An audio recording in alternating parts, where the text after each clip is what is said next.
बाल योगी संत श्री सूरजदास जी महाराज। जय जय हो जय हो प्रभु। राधे राधे महाराज जी।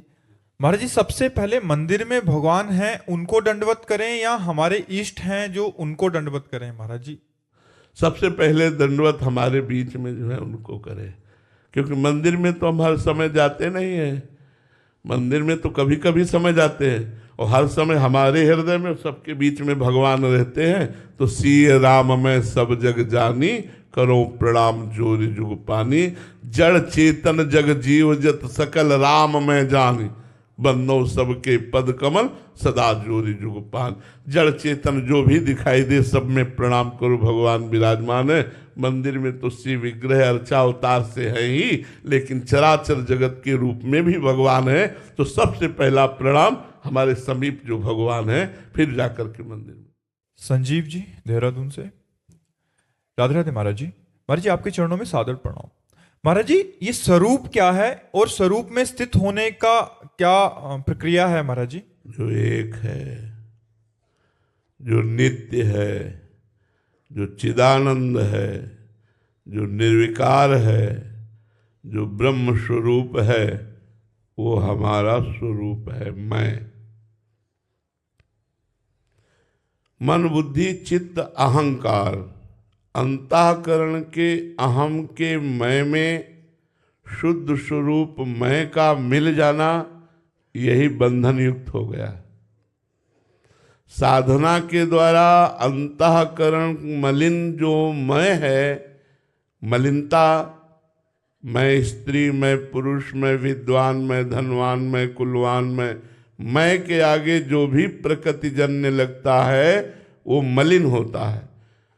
उस मैं को, मलिनता को दूर करके साधना के द्वारा जब स्थूल से मैं हटा, सूक्ष्म से मैं हटा, कारण से मैं हटा, तो जो शुद्ध मैं है वो ब्रह्म स्वरूप है। ब्रह्मविद ब्रह्मैव भवति। जो ब्रह्म को जान लेता है वो ब्रह्म स्वरूप ही अपने को पाता है, क्योंकि हमारा स्वरूप ब्रह्म में है। शंकर सहज स्वरूप सम्हारा, लाग समाधि अखंड अपारा। अखंड अपार समाधि सुख को प्रदान करने वाला स्वरूप बोध है। हम अपने स्वरूप को भूलकर अपने को स्त्री पुरुष मानकर मन और इंद्रियों के विलास में अपने जीवन को व्यर्थ नष्ट करते चले आए। अनंत जन्म हो गए। आज हमें साधु समागम के द्वारा अवसर मिला कि हम अपने स्वरूप की तरफ झांक कर देख पावे। वो है विवेक रूपी दर्पण। जब तक विवेक प्रकट नहीं होगा तब तक स्वरूप की तरफ आप नहीं बढ़ सकते। विवेक सत असत का ज्ञान, विवेक लोक परलोक के भोगों से वैराग्य, विवेक इंद्रिय निग्रह, मनोनिग्रह, चित्त का निरंतर परमात्मा में स्थित रखने का प्रयास।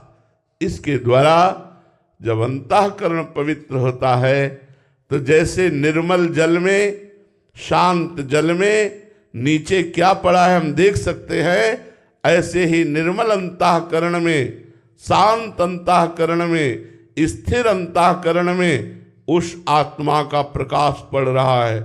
जो मैं हूं उसी प्रकाश का अनुभव हो जाता है। साधना अंतःकरण को शम करने की है। साधना अंतःकरण को भगवत स्वरूप बनाने की है। जब तक साधना में नहीं लगोगे तब तक मैं का परिचय नहीं मिलेगा। देखो, कोई 40 वर्ष, कोई 50 वर्ष की आयु वाला है, 3.5 हाथ के शरीर में रह रहा है, लेकिन अपने को नहीं जाना। बड़ा जानकार बनता है, दुनिया की जानकारी इकट्ठा किए है, लेकिन वो अपने को नहीं जान पाया, अपने आप से नहीं मिल पाया। तो क्या जानकारी, क्या जानना हुआ? इसलिए प्यारे, गुरु की शरण में जाकर के शास्त्रों के स्वाध्याय के द्वारा प्राप्त विवेक के द्वारा हम अपने स्वरूप को जानने की चेष्टा करें। बिना गुरु चरणों का आश्रय लिए ये स्वरूप बोध नहीं हो सकता।